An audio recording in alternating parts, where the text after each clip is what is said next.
The war for the future of your Android device just reached a massive turning point. And for the first time in what seemed like a while, the community actually won. For the last 6 months, Google has been quietly attempting to execute one of the most aggressive digital lockdowns in the history of the internet. They tried to quietly kill the one fundamental feature that made Android different from Apple and iOS. The ability to freely and easily sideload whatever software and app you want on a device that you own. But under the guise of user safety, Google attempted to force a massive digital ID like Dragnet onto every single developer on the planet. But pretty much they severely underestimated the blowback. And after months of relentless pressure from privacy advocates, also open source communities and massive creators online, calling out the hypocrisy, the $1 trillion monopoly has officially surrendered, and Google just admitted defeat. And the matrix that they tried to build around Android is kind of collapsing right here. So to understand the magnitude of this victory, we do have to look back at the nightmare that Google tried to enforce. So in late 2025, they dropped a bombshell policy update regarding sideloading, the act of installing an app directly from the internet rather than going through their highly taxed Play Store. And Google announced that starting in 2026, any app installed outside of their ecosystem would be blocked unless the developer submitted to a strict verification process. And what did this verification process entail? Well, you had to hand over your local name, your physical address, your phone number, and a literal government ID directly to Google servers. They wanted to strip away the anonymity of independent developers and force them into a centralized database just to share a single APK file. Google's PR team spun this as a necessary step to protect users from malware and banking hacks. They claimed that unverified apps were responsible for the vast majority of Android infections. But the community immediately saw through the lie. This wasn't about actually protecting the user, it was about protecting Google's bottom line. And by forcing developers to pretty much dox themselves, the biggest data broker on earth, Google knew that they would effectively wipe out thousands of hobbyists, students, and also open source creators who simply refused to hand over their IDs and passwords to a tech monopoly. And F-Droid, the largest open source repository on Android, you should actually try it out, it's very good. They released a damning statement calling the move a death sentence for alternative app distribution softwares. Google wasn't trying to make Android safer, instead they're trying to turn it into iOS, pretty much trapping users inside a walled garden where Google holds the only key. But Google made a fatal mistake here. They pretty much assumed the tech community would just roll over and accept the new terms of service like they always do. But instead the exact opposite happened. The backlash was instantaneous and brutal. Massive creators on YouTube, I think some ordinary gamers for example, but also others, they sounded the alarm, dedicating tons of videos to exposing Google's endgame here. There's hashtags keep Android open, that was trending. And thousands of developers threatened to pull their support from the ecosystem entirely.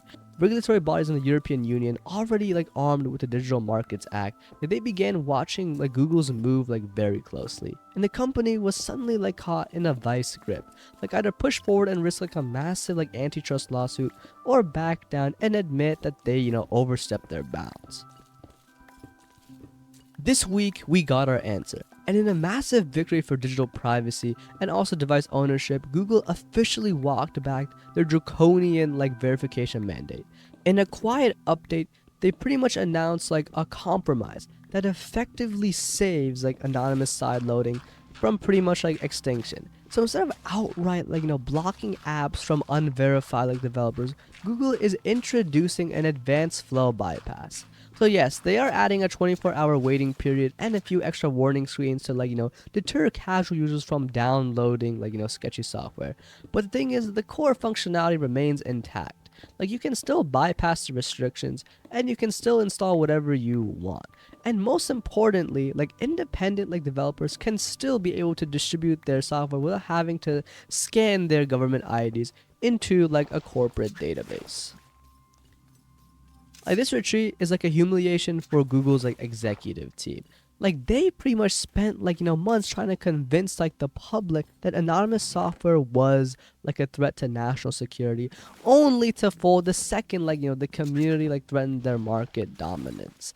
Like this proves a fundamental truth about like modern tech monopolies. Like they can respect the bottom line only. Like when users threaten to like actually abandon the platform, and also when the threat of European regulators was like breathing down like their necks. Like it was too real. Like the safety argument like pretty much evaporated that moment. Like it was never about keeping like you safe from malware. Like it was more so about like keeping you locked inside a system where they can monetize every single tap, swipe, and download you make.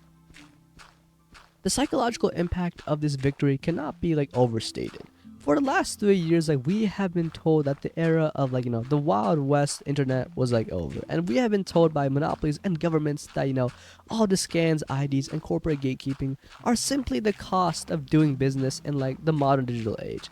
Like whenever it's like Discord trying to force like face scans, for example, Microsoft trying to screenshot your desktop with recall and all that, or Google trying to kill like independent software, like the playbook is just always the same.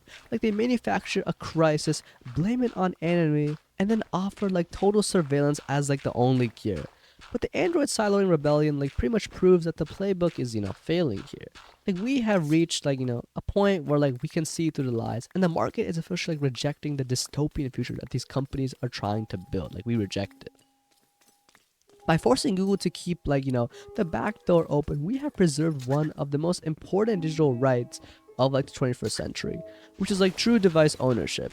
Like if you buy a piece of hardware, you should have like the absolute right to run like whatever you want, like without having to ask permission from like a CEO in Silicon Valley. Like the ability to sideload an app isn't just like about getting like a free game, or bypassing a microtransaction, or choosing something open source. It's about maintaining like an escape hatch. Like it is the only thing protecting users from like the whole platform censorship. When Apple bans an app from like the App Store, like it's gone, like you're cooked. But when Google bans an app from the Play Store, you can just like simply go to like the developer's like website and download it directly. Like that freedom is what makes Android like valuable, and it is that exact freedom Google tried to steal. So as we're moving deeper into 2026, we need to recognize that this war is definitely far from over.